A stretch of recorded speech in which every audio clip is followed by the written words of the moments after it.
तूफान ताउते तो चला गया, लेकिन बर्बादी के निशान छोड़ गया। ताजा खबर महाराष्ट्र के पालघर से है, जहां ताउते की वजह से एक जहाज समंदर के किनारे फंस गया। इस जहाज से अब तेल रिस रहा है, जिससे जनजीवन पर खतरा बढ़ गया है। जानकारी मिली है कि जहाज में करीब 80,000 लीटर से ज्यादा का डीजल है। 17 मई को जहाज अलीबाग से निकला था, लेकिन ताउते तूफान की वजह से ये वडराई बीच पे पहुंच गया। बीच के पास चट्टान से टकरा गया और 11 दिन बाद भी उसी जगह पर है। हालांकि जहाज के चट्टान से टकराने से जहाज के कई हिस्से भी टूट गए हैं और उसी वजह से डीजल भी लीक होना शुरू हो गया है। जहाज में 80,000 लीटर डीजल है, जो उस पूरे इलाके के जनजीवन के लिए एक बड़ा खतरा बन गया है। जीव जंतुओं के लिए भी खतरा बन गया है और जो मछुआरे वहां पर आसपास के समंदर में जाकर मछलियां पकड़ते हैं, जिससे उनका रोजगार चलता है, उनके लिए भी ये एक बड़ा खतरा बन गया है। हालांकि जहाज वहां पर लगातार मौजूद है, लेकिन किसी भी कंपनी की तरफ से अभी तक सुध नहीं ली गई है। उस जहाज को निकालने की कोशिश नहीं की गई है। आपको बता दें, ताउते तूफान के दिन एक गॉल कंस्ट्रक्टर भी फंस गया था तूफान में। ये वही गॉल कंस्ट्रक्टर है जो बहते हुए वडराई बीच पर पहुंच गया और वहां पर चट्टान से टकराने की वजह से वहीं पर अटक गया। और इसी वजह से शायद उसमें से, क्योंकि चट्टान से जहाज टकराया था, तेल लीक होना शुरू हो गया। जो तेल अंदर 80,000 लीटर डीजल मौजूद है, उसका रिसाव शुरू हो गया और उसकी वजह से आसपास के लोग परेशान हैं। लगातार गुहार लगा रहे हैं कि इस जहाज को वहां से हटाया जाए। कम से कम पहले कोशिश की जाए कि जहाज में जो मौजूद तेल है उसको किसी तरह से निकाल लिया जाए, ताकि समंदर में तेल ना फैले। और 3 तस्वीरें आप देख रहे हैं। समंदर में बहुत दूर ये जहाज नहीं है, तट से करीब 1 किलोमीटर की दूरी पर ये जहाज फंसा हुआ है और हाई टाइड की वजह से आपको इतना ज्यादा पानी दिखाई दे रहा है। लेकिन जैसे ही लो टाइड होगा तो लोग वहां पर पैदल तक पहुंच जाते हैं। आपको हमारे सहयोगी मृत्युंजय की रिपोर्ट दिखाते हैं ग्राउंड जीरो से। चक्रवाती तूफान ताउते तो गुजर गया, लेकिन अपने पीछे बर्बादी और तबाही के निशान छोड़ गया। 17 तारीख को आए हुए साइक्लोन में कई बार्ज और जहाज चपेट में आ गए, जिसमें से एक था गाल कंस्ट्रक्टर। गाल कंस्ट्रक्टर पर 137 लोग सवार थे, जिन्हें रेस्क्यू किया गया, लेकिन ये बार्ज बहते हुए पालघर के समुद्री किनारे पर पहुंच गया है। पालघर जिले के वडराई के समुद्री किनारे पर गाल कंस्ट्रक्टर पहुंच गया है। हम मछुआरों के साथ उस गाल कंस्ट्रक्टर पर पहुंचे हुए हैं। ये आप देख सकते हैं, जो स्थानीय मछुआरे हैं, जिन्हें चिंता है आने वाले भविष्य की, उसको लेकर ये मछुआरे लगातार निगरानी रखे हुए हैं। उस टीम के साथ हम पहुंचे हुए हैं गाल कंस्ट्रक्टर पर। यह आप जहाज देख रहे हैं, बार्ज देख रहे हैं, जिस पर 137 लोग सवार थे। ये ओएनजीसी के लिए कार्य कर रहे थे, लेकिन 17 तारीख को ताउते तूफान ने जब दस्तक दी तो इसकी चपेट में ये गाल कंस्ट्रक्टर भी आ गया और चपेट में आने के बाद इस पर सवार 137 लोगों की जिंदगी पर बनाई, जिसे इंडियन नेवी और कोस्ट गार्ड के जवानों ने रेस्क्यू किया। लेकिन ये जो बार्ज है वो इस समुद्र के किनारे फंस गया है। हम एक मछुआरों की नाव के जरिए यहाँ नज़दीक पहुँचे हुए हैं और आप देखिए, ये जो बार्ज है बिल्कुल हिल भी नहीं रहा है। वजह यही है क्योंकि ये जो गाल कंस्ट्रक्टर है वो पत्थरों में फंस गया है। सबसे बड़ी चिंता की बात है, इसमें 80,000 लीटर डीजल जिसका रिसाव होना शुरू हो गया है और रिसाव होने की वजह से समुद्री जीवों पर खतरा मंडरा रहा है और आने वाले भविष्य पर खतरा मंडरा रहा है। मछुआरों की चिंता है कि अगर स्थिति पर नियंत्रण नहीं किया गया तो आने वाले दिनों में मुश्किलें बढ़ जाएंगी, मछुआरों की जीविका पर भी बन जाएगा। आपको बताते हैं कि गाल कंस्ट्रक्टर पर 137 लोग सवार थे, ओएनजीसी के लिए कार्यरत था। इस पर हजारों लीटर डीजल थे, लेकिन आप देखिए ये गाल कंस्ट्रक्टर जिस पर से अब डीजल का रिसाव हो रहा है और डीजल का रिसाव होने से जो यहाँ के समुद्री जीव हैं, जीव जंतुओं पर असर पड़ रहा है, यानी कि मछुआरों की जीविका पर, मछुआरों की जिंदगी पर असर पड़ रहा है। जरा इस गाल कंस्ट्रक्टर को देखिए, रजिस्ट्रेशन नंबर B7244 गाल कंस्ट्रक्टर, जिस पर सैकड़ों लोग काम कर रहे थे, जिनकी जान पर बनाया था। और अब देखिए ये फिलहाल जमीन पर धंसा हुआ है, बंद पड़ा हुआ है। समय समय पर जानकारी के मुताबिक कुछ कर्मचारी आते हैं, लेकिन वो यहाँ पर आकर मुआयना कर चले जाते हैं।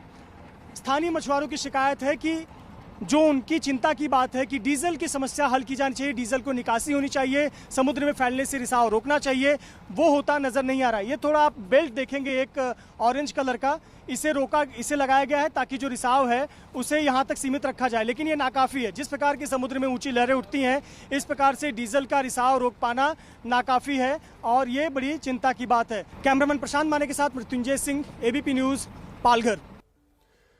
तो मृत्युंजय की रिपोर्ट आप देख रहे थे, उन्होंने आपको पूरा बार्ज दिखाया और सवाल यही है कि ये बार्ज वहां पर फंसा हुआ है, लेकिन अभी तक इसे निकालने की कोशिश क्यों नहीं हो रही है। आपको बता दें, जिस दिन ताउते तूफान आया था, P305 जहाज भी फंस गया था, इसमें वो बार्ज भी फंस गया था और ये गाल कंस्ट्रक्टर भी उसके साथ ही मौजूद था और ये गाल कंस्ट्रक्टर वहां से बहता हुआ पालघर की तरफ आ गया। वडराई बीच में चट्टान से टकराया, वहां फंस कर रह गया, जिसकी वजह से तेल का रिसाव भी शुरू हो गया। 137 लोग हालांकि इस पर सवार थे, जिनका रेस्क्यू कर लिया गया, लेकिन जहाज वहीं पर रह गया।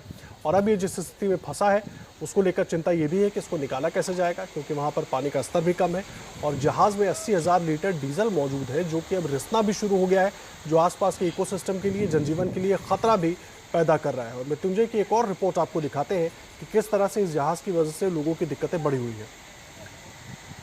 गाल कंस्ट्रक्टर के डेक पर हैं और ताउते तूफान ने क्या तबाही मचाई है, कितना नुकसान हुआ है, इन तस्वीरों को आप देखकर अनुमान लगा सकते हैं। ये देखिए तस्वीरें, ऐसा लगता है कि ये कोई जंक यार्ड है, कोई कूड़े का ढेर है या फिर कोई स्क्रैप यार्ड है, लेकिन ये जहाज का डेक है और जहाज के डेक पर देखिए तमाम साजो सामान इसी तरह से पड़े हुए हैं। बहुत सी लोहे की चीज़ें हैं। कल्पना करिए इस पर सैकड़ों लोग काम कर रहे थे, वो चीज़ें उनको लग सकती थी, चोट पहुँच सकती थी, लेकिन यही सबसे राहत की बात रही कि सबकी जान सुरक्षित है। बड़े बड़े कंटेनर हैं, इसी प्रकार का एक कंटेनर बहते हुए समुद्र के किनारे भी आ गया, जो कि बताया जा रहा है कि वारप्रदा टगबोट का था। और इससे आप कल्पना कर सकते हैं कि चक्रवाती तूफान कितना ज़्यादा खतरनाक था और उसकी चपेट में आने से कितना ज़्यादा नुकसान हुआ। ये देखिए पूरे शिप पर इसी प्रकार से चीज़ें फैली हुई हैं, पसरी हुई हैं। कैमरामैन प्रशांत माने थोड़ा तस्वीरें आगे की दिखाएं कि किस प्रकार ये देखिए जो पूरे कंटेनर हैं, कंटेनर किस प्रकार से सब पलटे हुए हैं। इतनी ताकत थी इस तूफान में कि कितना ज़्यादा नुकसान पहुंचाया है। बहुत सारे साजो सामान हैं, सिलेंडर हैं, लोहे के सामान हैं, इंजन हैं, तमाम चीज़ें जो हैं वो इसी प्रकार से नुकसान हुआ ऐसा नज़र आ रहा है। तो आप इससे कल्पना कर सकते हैं कि कितना ज़्यादा नुकसान हुआ। लेकिन सबसे राहत की बात यही रही कि 137 लोग जो इस पर कार्यरत थे उनकी ज़िंदगी बच गई। पर एक चिंता की बात बनी हुई है कि इससे हो रहा तेल का रिसाव, डीजल का रिसाव, जो चिंता का विषय बना हुआ है। और अब प्रशासन को सुनिश्चित करना होगा कि एक खतरा टल गया तो यह भी सुनिश्चित करें कि यहाँ के समुद्री जीव और यहाँ के मछुआरे भी सुरक्षित रहें और उनकी जीविका पर असर ना पड़े। कैमरामैन प्रशांत माने के साथ मृत्युंजय सिंह, ABP न्यूज़, पालघर। मैं इस वक्त गाल कंस्ट्रक्टर बार्ज पर हूँ। ये बार्ज जो कि पालघर के पास वडराई के समुद्री किनारे के नज़दीक फंसा हुआ है और इस पर जो डीजल है वो उसका रिसाव किस तरह से हो रहा है उसकी तस्वीरें हम आपको दिखाते हैं। ये देखिए बार्ज के ठीक बगल में एक बेल्ट लगाया गया है, ये सुनिश्चित करने के लिए कि ये जो डीजल है वो बहकर बाहर ना निकले। लेकिन आप साफ तौर पर देख सकते हैं जो काले रंग का पानी है दरअसल वो डीजल है और उसके ठीक बगल में पानी का रंग, आप उसका अंतर देख सकते हैं।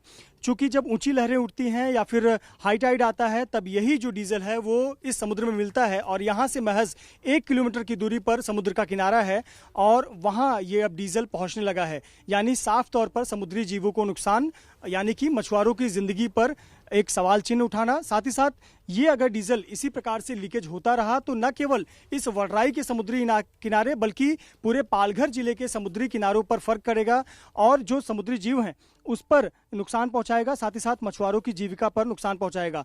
जो मछुआरे हैं उनके नेट्स, उनके जो जाल हैं वो खराब हो रहे हैं, नावें खराब होती हैं, साथ ही साथ सबसे महत्वपूर्ण है कि जो समुद्री जीव हैं वो उनका नुकसान होता है। तो आप इस रंग से ही देखकर आप अनुमान लगा सकते हैं कि कितना ज़्यादा रिसाव हो रहा है। खाना पूर्ति के लिए इस प्रकार का बेल्ट लगाया गया है लेकिन ये नाकाफ़ी है क्योंकि ये सिर्फ कुछ पल के लिए ढककर रखने के लिए काफ़ी है। लेकिन जैसे ही पानी का लेवल बढ़ता है, ऊंची लहरें उठती हैं और ये जो डीजल है वो बाहर पानी में मिलता है और बहते हुए लहरों के ज़रिए बहते हुए ये किनारे तक पहुंच रहा है। डीजल का जो गंध है वो काफ़ी दूर से ही हर कोई महसूस कर सकता है। हम यहाँ जहाज पर हैं, यहाँ तो बहुत ज़्यादा गंध है, यहाँ तक कि समुद्र के किनारे भी डीजल का गंध है, उसका एहसास किया जा सकता है। तो कुल मिलाकर जहाज़ तो यहाँ पर फंस गया लेकिन कई जिंदगियों को मुसीबत में छोड़कर गया है, चाहे वो समुद्री जीव हो चाहे मछुआरों की ज़िंदगी हो। ऐसे पर प्रशासन को तत्काल कोई निर्णय लेना होगा और सुनिश्चित करना होगा कि ये जो ऑयल स्पिल है जिससे तेल का रिसाव हो रहा है उसे रोका जा सके, समुद्री जीवों के साथ साथ मछुआरों की ज़िंदगी को भी बचाया जा सके। कैमरामैन प्रशांत के साथ मृत्युंजय सिंह, ABP न्यूज़, पालघर। तो मृत्युंजय की रिपोर्ट देख रहे थे आप, एक एक तस्वीर वो आपको दिखा रहे थे किस तरह से कहाँ पर क्या दिक्कत है और उसको दूर करने की कोशिश की जानी चाहिए। एक बार फिर से आपको 2 तस्वीरें दिखाते हैं। ये दिखाना इसलिए ज़रूरी है क्योंकि वो जहाज़ जहाँ फंसा हुआ है और जितना तेल इस जहाज़ के अंदर है वो उस पूरे इलाके के लिए एक बड़ी मुसीबत खड़ी कर सकता है। लेकिन अभी तक ऐसी कोई कोशिश शुरू नहीं हुई है कि इस जहाज़ को, इस बार्ज को वहाँ से हटाया जाए और या तो पहले इसमें से तेल को निकाला जाए ताकि तेल के रिसाव की वजह से जो वहाँ आसपास के जनजीवन को खतरा हो रहा है, समुद्री जीवों को खतरा है, जो वहाँ पर मछुआरे हैं उनके रोजगार पर जो बात आ रही है वो ना हो। अभी तक ऐसी कोई कोशिश शुरू नहीं हुई, इसीलिए लगातार एबीपी न्यूज़ पर ये एक्सक्लूसिव तस्वीरें हम आपको दिखा रहे हैं उस बार्ज की, गल कंस्ट्रक्टर की, जो वहां पर फंसा हुआ है। बहकर आया था अलीबाग के पास से, लेकिन ये यहाँ पर चट्टानों से टकरा कर रुक गया और वहीं अटक गया। लेकिन उसके बाद इस बार्ज में से डीजल का रिसाव शुरू हो गया। 80,000 लीटर डीजल इस बार्ज में फंसा हुआ है। दोनों तस्वीरें हम आपको दिखा रहे हैं। किनारे से करीब 1 किलोमीटर की दूरी पर यह बार्ज फंसा हुआ है चट्टानों पर। और दूसरी तस्वीर आप देख रहे हैं, ये जो एक ऑरेंज कलर का बैंड देख रहे हैं, इसको लगाया गया है ताकि जो तेल है वो फैले ना। लेकिन क्योंकि हाई टाइड है, पानी कई बार बहुत ऊंचा उठ जा रहा है, तो ऐसे में वो तेल लगातार फैल भी रहा है आसपास के इलाके में। और इसीलिए आसपास के लोग भी परेशान हैं। वो भी चाहते हैं कि जल्द से जल्द इसको हटाया जाए और इस तेल को या तो कम से कम इस जहाज में से निकाला जाए ताकि रिसाव बंद हो। पाल कंस्ट्रक्टर बार्ज पर हूँ। ये बार्ज जो कि पालघर के पास वडराई के समुद्री किनारे के नज़दीक फंसा हुआ है और इस पर जो डीजल है वो उसका रिसाव किस तरह से हो रहा है उसकी तस्वीरें हम आपको दिखाते हैं। ये देखिए, बार्ज के ठीक बगल में एक बेल्ट लगाया गया है ये सुनिश्चित करने के लिए कि ये जो डीजल है वो बहकर बाहर ना निकले। लेकिन आप साफ तौर पर देख सकते हैं जो काले रंग का पानी है दरअसल वो डीजल है और उसके ठीक बगल में पानी का रंग, आप उसका अंतर देख सकते हैं। चूंकि जब ऊंची लहरें उठती हैं या फिर हाई टाइड आता है तब यही जो डीजल है वो इस समुद्र में मिलता है और यहाँ से महज 1 किलोमीटर की दूरी पर समुद्र का किनारा है और वहाँ ये अब डीजल पहुँचने लगा है। यानी साफ तौर पर समुद्री जीवों को नुकसान, यानी कि मछुआरों की जिंदगी पर एक सवाल चिन्ह उठाना। साथ ही साथ ये अगर डीजल इसी प्रकार से लीकेज होता रहा तो न केवल इस वडराई के समुद्री किनारे बल्कि पूरे पालघर जिले के समुद्री किनारों पर फर्क करेगा और जो समुद्री जीव हैं उस पर नुकसान पहुंचाएगा। साथ ही साथ मछुआरों की जीविका पर नुकसान पहुंचाएगा। जो मछुआरे हैं उनके नेट्स, उनके जो जाल हैं वो खराब हो रहे हैं, नावें खराब होती हैं। साथ ही साथ सबसे महत्वपूर्ण है कि जो समुद्री जीव हैं वो उनका नुकसान होता है। तो आप इस रंग से ही देखकर आप अनुमान लगा सकते हैं कि कितना ज़्यादा रिसाव हो रहा है। खाना पूर्ति के लिए इस प्रकार का बेल्ट लगाया गया है, लेकिन ये नाकाफ़ी है क्योंकि ये सिर्फ कुछ पल के लिए ढककर रखने के लिए काफ़ी है। लेकिन जैसे ही पानी का लेवल बढ़ता है, ऊंची लहरें उठती हैं और ये जो डीजल है वो बाहर पानी में मिलता है और बहते हुए लहरों के जरिए बहते हुए ये किनारे तक पहुंच रहा है। देखिए, लगातार अपडेट आपको देते रहेंगे, लेकिन इस वक्त सीधा रुख करेंगे पश्चिम बंगाल का, जहां पर शुवेंदु अधिकारी बीजेपी नेता इस वक्त प्रेस कॉन्फ्रेंस कर रहे हैं। ममता बनर्जी ने वार पलटवार किया था, उस पर वो जवाब दे रहे हैं। नेता हिसेबे আমি এই করোনা কোভিড যে প্রটোকল আছে, যেহেতু এই রাজ্যে লকডাউন চলছে, তার বিধি মেনে আমাদের যেহেতু দলীয় কার্যালয় হেস্টিংস, সেখানে লকডাউনের জন্য স্বাভাবিক রাজনৈতিক কাজ হচ্ছে না, তাই ভার্চুয়ালি আমি এই সংবাদ মাধ্যমের সঙ্গে মিলিত হয়েছি। সম্মানীয় সংবাদ মাধ্যমের প্রতিনিধিবৃন্দ, আপনারা জানেন যে এই সাইক্লোন বা ঝড় ইয়াসকে কেন্দ্র করে গত কয়েকদিন ধরেই মানুষজনের মধ্যে আতঙ্ক ছিল এবং ঝড় ওড়িশার বালাসরে আসে পড়ার পরে বিশেষ করে সমুদ্র এবং নদী পার্শ্ববর্তী গ্রামগুলো পূর্ব মেদিনীপুর, দক্ষিণ 24 পরগনা এবং উত্তর 24 পরগনা একটা অংশ যা সুন্দরবন লাগোয়া, সেখানে প্রায় 150-র কাছাকাছি বাঁধ ভেঙেছে, কয়েক লক্ষ মানুষ প্লাবিত হয়েছে এবং গ্রামের অর্থনীতির যে मेरुदंड আছে সেই সমস্ত कई जगहों पर पानी भर गया है। 1 लाख से ज्यादा लोग प्रभावित हैं। मुर्गी खामार থেকে শুরু করে পানের বরজ থেকে শুরু করে कई इलाकों में उत्तर 24 परगना, दक्षिण 24 परगना, हिंगोलगंज से लेकर दक्षिण 24 परगना, मिदनापुर, पूर्व पश्चिम, कई इलाकों में अभी भी जल भरा हुआ है। बहुत सारे लोगों को नुकसान हुआ है, कई इलाके क्षतिग्रस्त हुए हैं। আমাদের সর্বভারতীয় সভাপতি इस साइक्लोन आने के पहले তিনি अंडमान निकोबार जेपी नड्डा, हमारे राष्ट्रीय पार्टी के अध्यक्ष, उन्होंने कई इलाकों से अंडमान, बंगाल, उड़ीसा, झारखंड सभी इलाकों के नेताओं से, कार्यकर्ताओं से बातचीत की थी, वर्चुअल मीटिंग भी की थी। केंद्र राज्य सरकारी प्रशासन के साथ हमें कहा गया था कि हम सबके साथ हाथ मिलाकर काम करें, भले वो उड़ीसा हो, अंडमान हो या फिर पश्चिम बंगाल हो। लेकिन दोपहर के बाद से जो विषय लगातार चर्चा का विषय बना हुआ है और जिस पर सवाल उठ रहे हैं, उस विषय पर मैं भी कुछ बोलना चाहता हूँ। इसीलिए मैं आज आपके सामने आया हूँ। आप सभी जानते हैं कि भारत के प्रधानमंत्री नरेंद्र मोदी की 48 घंटे के अंदर इस साइक्लोन के उन्होंने उड़ीसा, पश्चिम बंगाल राज्यों का दौरा किया। उन्होंने दोनों इलाकों का एरियल सर्वे किया, दोनों राज्यों का एरियल सर्वे किया, कलाईकुंडा में आकर और राज्य के प्रशासन के साथ उन्हें बैठक करनी थी, जिसकी अग्रिम सूचना दी गई थी। এবং যা যা ব্যবস্থা নেওয়া হয়েছে বা যা যা ব্যবস্থা আগামী দিনে নিতে হবে পুনর্নির্মাণের ক্ষেত্রে, जो व्यवस्था ली गई है या जो व्यवस्था आने वाले दिनों में करनी है, इस पर चर्चा होनी थी। उनका एक ही उद्देश्य था कि वो जनता के साथ, जनता के बीच में खड़े रहें और लोगों के साथ उनकी बात वहां पर समझने के लिए ये एरियल सर्वे करके राज्य के साथ एरियल सर्वे के बाद एक रिव्यू मीटिंग भी करने के लिए आए थे। 2019 में भी जब फोनी साइक्लोन आया था, तब भी उन्होंने खड़गपुर में मीटिंग की थी। पिछले वर्ष भी 2020 में जब अम्फान आया था तो उन्होंने बशीरहाट में ये बैठक की थी और उसके बाद 1000 करोड़ रुपए राज्य सरकार को सौंपे भी थे।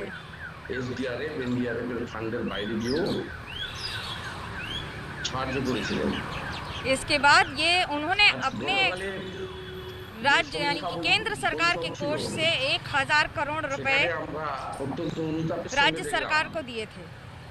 পশ্চিমবঙ্গ সরকারের মাননীয় মুখ্যমন্ত্রী এবং তার মুখ্য সচিব সহ আধিকারিকবৃন্দ যেভাবে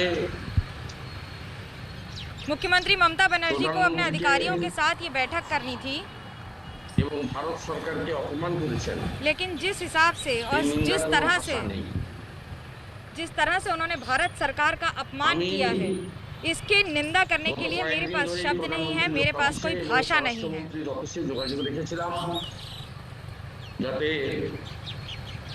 पिछले कुछ दिनों से मैं लगातार केंद्र सरकार और उसके साथ गृह मंत्रालय के दफ्तर के साथ मेरी लगातार बातचीत भी हो रही थी, जिससे हम पार्टी की ओर से, कार्यकर्ता और नेता की ओर से हर संभव कोशिश करें सबके साथ काम करने की, लोगों को बचाने की।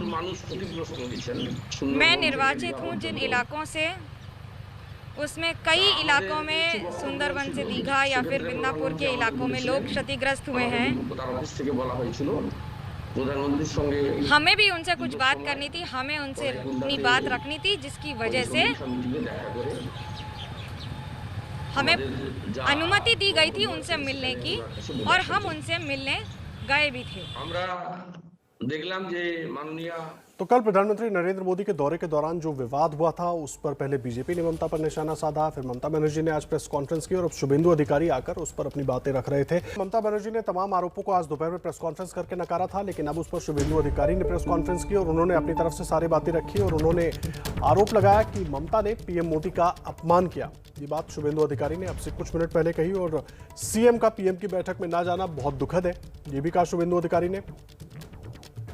और साथ ही उन्होंने कहा कि राज्य की जनता का ऐसे विवाद से भला नहीं होगा। मनोज्ञा लोहिवाल हमारे सहयोगी हमारे साथ लगातार जुड़ी हुई हैं।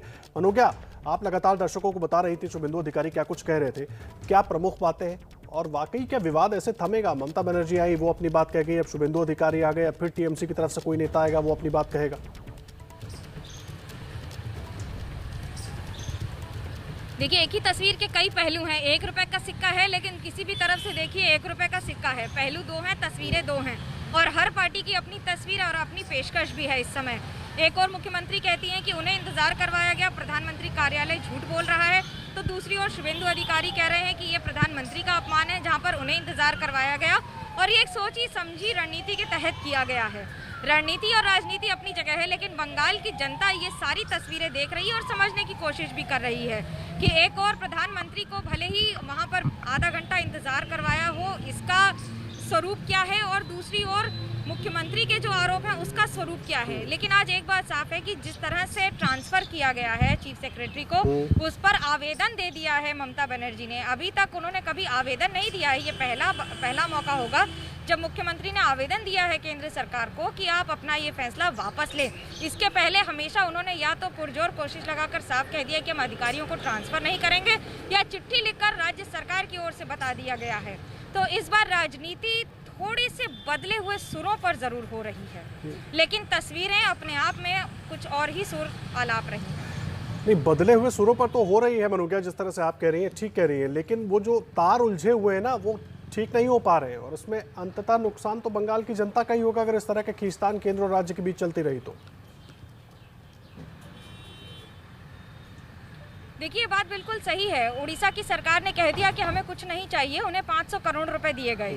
दूसरी ओर ममता बनर्जी कह रही हैं कि हमने 20,000 करोड़ का दावा ठोका है और लिखा है कि हमें इतने रुपए चाहिए। अगर ये दें तो अच्छा है, लेकिन ये हमने मांगा है। उन्होंने ये भी कहा कि हमने कुछ वर्बली नहीं बोला है, मौखिक रूप से हमने अपनी डिमांड, अपनी मांग चिट्ठी के तौर पर जमा दे दी है। उस पर देखते हैं आगे क्या कार्रवाई होती है। पत्राचार भी है, विचार विमर्श भी है, आरोप प्रत्यारोप भी है और वार पलटवार भी है। लेकिन जो स्थिति बन गई है इसमें कहीं कोई ऐसा रास्ता नजर आ रहा है कि ये वाद विवाद खत्म हो, कोई एक बीच का रास्ता निकल पाए और राज्य और केंद्र मिलकर काम कर पाए? क्योंकि लगातार अभी भी माहौल ऐसा लग रहा है कि जैसे चुनाव चल रहे हो, एक दूसरे पर आ रहे हैं, आरोप लगा रहे हैं। देखिए, यही बात मुख्यमंत्री ने भी कही। उन्होंने तो सीधा वार कर दिया ये कहते हुए कि बीजेपी को हार हजम नहीं हुई, इसलिए इस तरह के बार बार हथकंडे अपना रही है। लेकिन ये बात भी सही है कि प्रोटोकॉल के तहत एक प्रधानमंत्री अगर किसी राज्य में आता है तो पहले उसके राज्य के या तो मिनिस्टर इन वेटिंग वहाँ रहते हैं, या फिर कोई न कोई राज्य की तरफ से पदाधिकारी मौजूद रहेगा।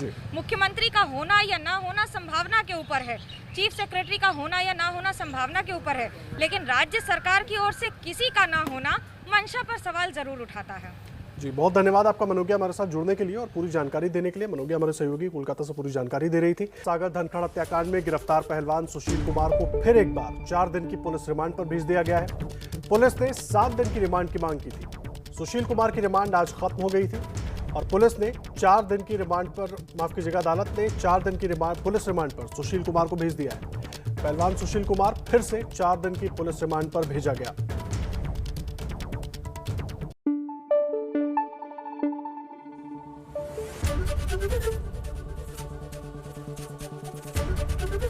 एबीपी न्यूज आपको रखे आगे।